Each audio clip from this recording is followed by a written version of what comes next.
Good morning mga kababayan. Welcome back sa ating channel. Well, umagang-umaga, nandito tayo ngayon. Dito tayo sa cooking area. Ayan.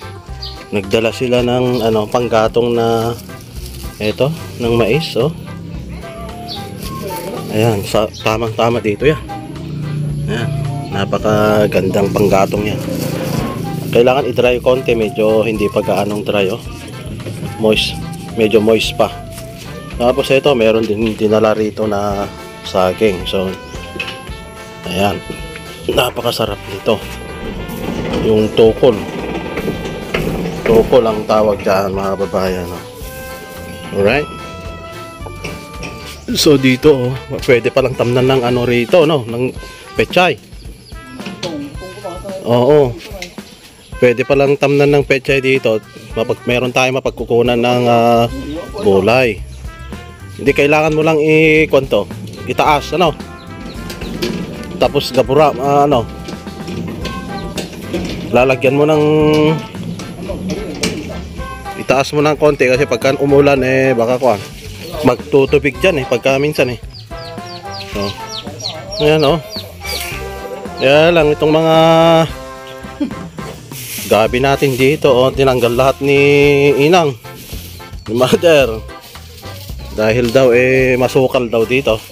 Baka magkaroon ng ayun, dami doon, magkaroon ng ahas. Yan. So medyo naging maliwanag nga rito. Ito ang ating napakaganda,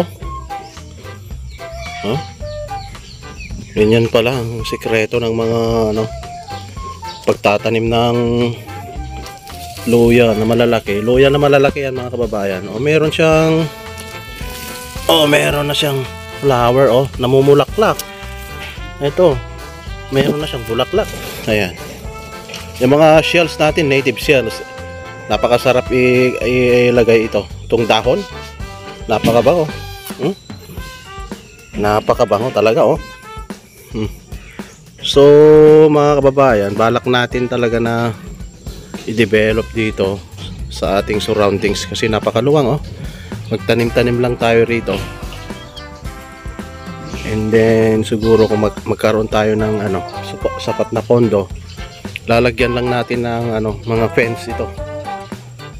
Ayan, sa gilid ng kalsada kasi doon bandaron may kalsada dyan. Ayan, ang ganda. Maluwang. Kung ano lang tatanim natin dito, pwedeng pwede. Kasi itong lote na ito, extending from yung farm na yan na 1 hektarya mahigit. Hanggang dyan, pwede nating i-develop as ATI o yung tinatawag nilang Agricultural Training Institute. Ipapa-accredit natin sa ATI. Ayan, dito. May mga manok dito. Napakaluwang po, mga kababayan, napakaluwang nito. Tapos may alaga pang mga buffalo dyan, nakalabaw. Mga kababayan. So pwedeng pwede. Ayan, ito, pag na-develop ito hanggang doon sa dulo sa mga saging doon, mga kababayan. Ayan, hanggang doon sa may mga saging dyan. Ayan po yung hangganan yan. Tapos dyan sa may na yan, dyan din sa may gilid, dyan din ang hangganan. Then residential area na po yan. Dito the rest residential area na. Gaya din dito sa kabila, ito mahigit na 1 hektarya pagka na-develop natin ito, at meron tayong building dun, so napakaganda kung magamit po natin yon at magiging productive itong taniman natin dito.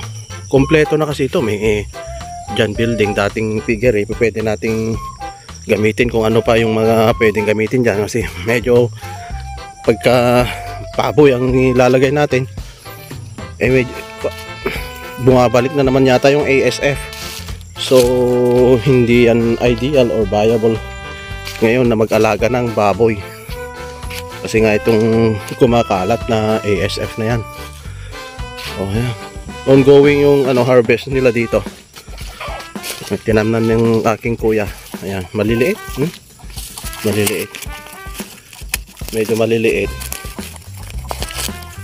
Okay din naman ang mais, kaya lang ito seasonal din. Once in every 4 months or 5 months or twice a year lang ito nag-harvest. Kung gulay ang itanim natin dito, masosustain natin ang gulay, yan, tuloy-tuloy. Kasi napakaluwang naman mga babayan, no? Napakaluwang ito.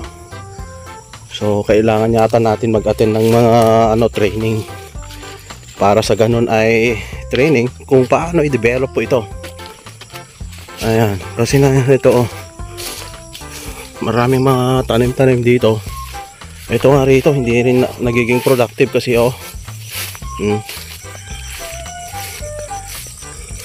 nagiging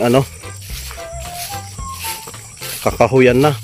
May mga kahoy na dito sa gitna. So sa bagay kung lumaki naman yan, pwede nating i-harvest. Makukuha natin yung puno. Kahit naman ito, pwede na harvestin to. Itong isa na to, napakatayog na mga babayan. Jimilina. Tapos meron tayong mga kalabaw dyan. Yan, kalabaw nila kuya. Lahat dito. Tapos dyan lang sa bandarian mga babayan, mga nasa 100 meters away hanggang dito siguro, Cagayan River na po yan. So napakaganda, ideal ng location nitong ating taniman. Kahit na lumalaki po yung yung ilog mga kababayan, hindi rin ito nakukuha. Diyan lang sa may baba nakukuha na kakaroon ng tubig kapag may baha. Pagka rainy seasons na talagang lumalaki yung mga tubig, mga ilog, hindi nakukuha rito. So meron na tayong makina, hose na lang ang gagawin natin. Ang bibilhin natin, hose mga kababayan. Para ma-develop natin ito, kailangan natin mag-attend ng seminar dun sa mga farm, o bumisita sa mga farm, iba't ibang mga farm, para magaya natin yung mga ginawa nila. Pero ang factor lang naman dyan talaga yung pondo. Ayan. So ito yung pinatayo natin noon. Actually tayo po yung nagpatayo nito. Kanya lang napakante mga babayan, napakatibay pa, matibay pa ito. Pwedeng function building kung ma-develop natin ito o ma-accredit natin sa ATI or Agricultural Training Institute. Ang sangay ng gobyerno na nangangasiwa ito sa mga ganito. Ayan. Ito yung harvest nila dito. Ito mga GMO, yung genetically modified organism tawag dito, o yung BT corn na tinatawag. Hindi na siya hybrid mga babayan. Ibang klaseng ibang klaseng mais. Hindi tinatabla ng mga iba't ibang insekto ito, pero pansin natin nung nakaraan, ang daming mga uod. Oo, ang daming mga uod kinain yung itong mais na ito, pero nakasurvive pa rin. Pero yun nga, meron pa kahit nakasurvive sa mga insekto, yung naman typhoon, hindi sila nakasurvive kasi ayan, nagsitumbaan yung mga mais na hindi pa nakuha yung maturity days niya. Kaya ito na ang naging itsura ng bunga mga kababayan, medyo magaan yan, medyo napilit na nagmature. Pag mapipilit mo na magmamature yan, talagang yan mga babayan, kumbaga magaan. Alright. So kailangan talaga natin ng pondo rito para matamnan, tuloy-tuloy pagkakitaan ng gulay, kasi napakamahal na ng gulay mga kababayan. Oo. Ito oh. Hanggang doon sa may ano naman to, banda pa ron oh. Yung sa mga nakatayong mais doon. Yan ang hangganan. Makikita mo naman yun na may ano doon oh. Yung green part doon. Doon ang hangganan mga kababayan. Ito meron tayong mahogany dito, napakalaki. Nagbibigay siya ng lilim, ang ganda ng lilim. Magkatabi yan, nara at saka mahogany kababayan. Napakalilim niyan. May mga ibon na namamahay dyan. Kahit dito meron din mahogany. Saka itong napakalaking nara na to. Oh, napakatayog mga kababayan. Kung makikita nyo yung puno niya, nandun yung puno niya. Yan sa baba. Ito yung puno niya oh. Titignan natin sa baba yung puno niya oh. Dito sa baba mga kababayan. Papakita ko lang itong nara dito. Pero kahit dito, pag may-ari natin yan, nakatanim dito, hindi natin pwede basta-basta i-harvest yan o putulin mga kababayan. Ayan oh. Ito naman papunta ng ano na to, Cagayan River. Diyan na lang, malapit. Mga 100 meters na lang away. So tignan nyo yung ugat niya mga kababayan oh. Napakatayog ito oh. Ang laki na. Bata pa kasi ako ito nandito na to Napakatayog mga kababayan oh. Ang laki nito. Ang dami nang makukuha ang kahoy dito. Yan, hanggang doon oh. Oh, napakatayog mga kababayan. Oh. Pinamumugaran ng maraming mga ibon ito. Ayan. So napakaganda, very ano to, napakaganda ng location ng ating farm kung ma-develop natin into ano tawag dito yung mga farm tourist. Napakaganda mga babayan kasi ito papunta na sa Cagayan River yan. Yung Cagayan River yan yung pinakamahabang ilog dito sa Pilipinas mga babayan, extending from ano yan from Nueva Vizcaya hanggang sa Apari yata ito. So napakahaba niya. So yung mga ginagamit namin noon nung nagbababoy pa, itong mga hose na to, yan, connecting sa balon yan, may balon tayo dyan. Ay mga kababayan, ito naman yung klase ng ano to, parang nyug to lumalaki at namumunga ng maliliit. Ginagawang tuba rin ito mga kababayan. Napakasarap ng tuba, pulot. Ayan ang pwede nating ma-produce dito sa puno na ito. Parang nyug ito, malaki yung puno niyan. Maliit pa lang kasi ito, lumalaki ang puno niyan. Tapos ito naman meron tayong Gimilina dito. Oh, napakatayog din yan mga babayan. So kung ma-develop talaga natin ito, napakaganda mga babayan. Napakaganda na i-develop po natin ito. Kailangan lang talaga yung pondo natin. Alright. Sabagay, kung unti-unti natin tinatamnan to, kahit na wala kang pondo, pwede rin naman. Basta mag-umpisa ka lang na nagtatanim-tanim dito. Alright. So magpapatulong tayo sa mga mayroong mga farm na, mga kababayan, kung paano ang gagawin dito. Kasi ito yung lote Oh, dito yan. Meron tayong mga alaga. Yung mga alaga nila kuya to, mga ito. Hanggang doon sa may ano yan, kalsada, Barangay Road. Oh, maluwang. Ang daming mga bakante rito na pwedeng pagtamnan, no?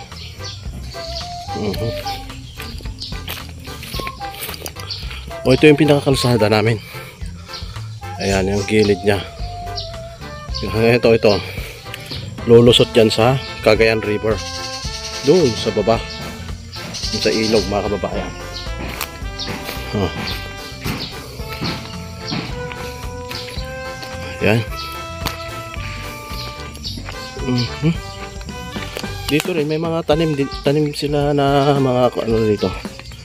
May mga tanim na luya dito eh. Ayan o. Dito sa ilalim ng mga puno may mga, ayan o. Meron tayong luya dito na malalaki din. Hindi, native yata na mga luya ito. Ito hindi nila kinukuha to. After summer season, tumutubo na yan. Pag spring. May mga avocado tayo dyan. Mahogany. Milena. May mga nyog. Gabi. Kaya lang ito. Binanggal ni Inang yung diba? Ayan. Ayan, ang ganda ng lilim nito oh.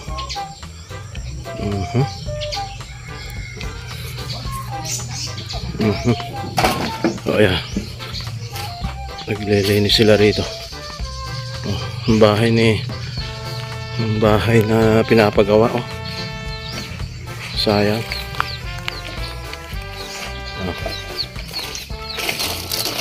Ayan si Kalito. Pupunta ng farm? Ha? Damo. Nang? Damo? Ay, tanap. Yan, mga kababayan. Ito pala, pwede nating gawing kwento. Paglutuan ng pang-vlog. Ay, oo na. Ayun pala, oh. May gagamitin tayo. Oh, okay na. Linisan nga natin yan at tatanggalin natin. Saan natin kaya ilagay yan?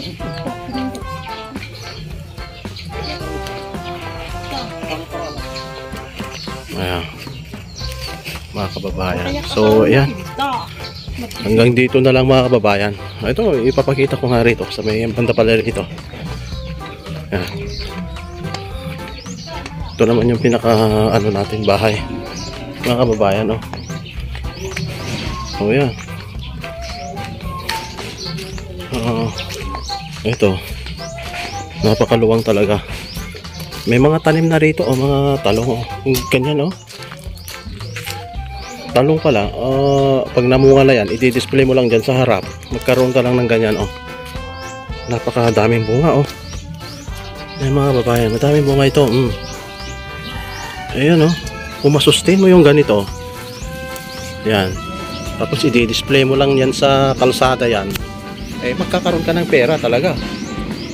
Oh, ayan oh, mga rambutan eh oh, panahon ng rambutan pwede rin ha.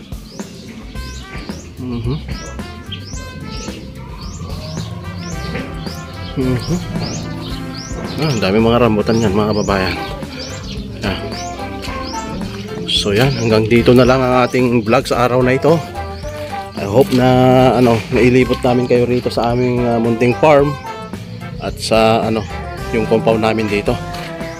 At sana sa lalong madaling panahon na ma-develop natin ito na gawing farm tourism. Pwede. Oh, ito. Kakain muna tayo. Ayan.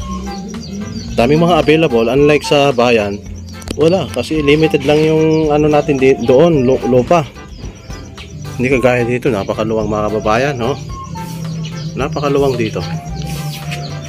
So, kung magtatanim-tanim lang tayo rito, mabubuhay po tayo rito kahit na wala tayong pera mga kababayan. Mga binhi naman ng mga gulay pwedeng mag-produce dun sa mga tinatanim na kahit na hindi ka bibili sa market. Kaya lang syempre mas maliliit lamang yung ng mga bunga, pero okay na rin mga babayan. So yan si Inang. Oh, saan galing? Gali ako sa kwan. Sa? Yun. Alright. Maraming salamat sa panonood mga kababayan. Hanggang sa muli ulit. At kung bago lamang po kayo na nanonood dito sa ating channel, inaanyayahan po namin kayo na mag-subscribe para lahat po ng aming upload dito ay manonotify kayo kaagad mga kababayan. At mag-comment na rin po kayo kung ano yung pwede nating gawing improvements dito sa aming farm at compound mga kababayan. Thank you so much. Mabuhay po tayong lahat.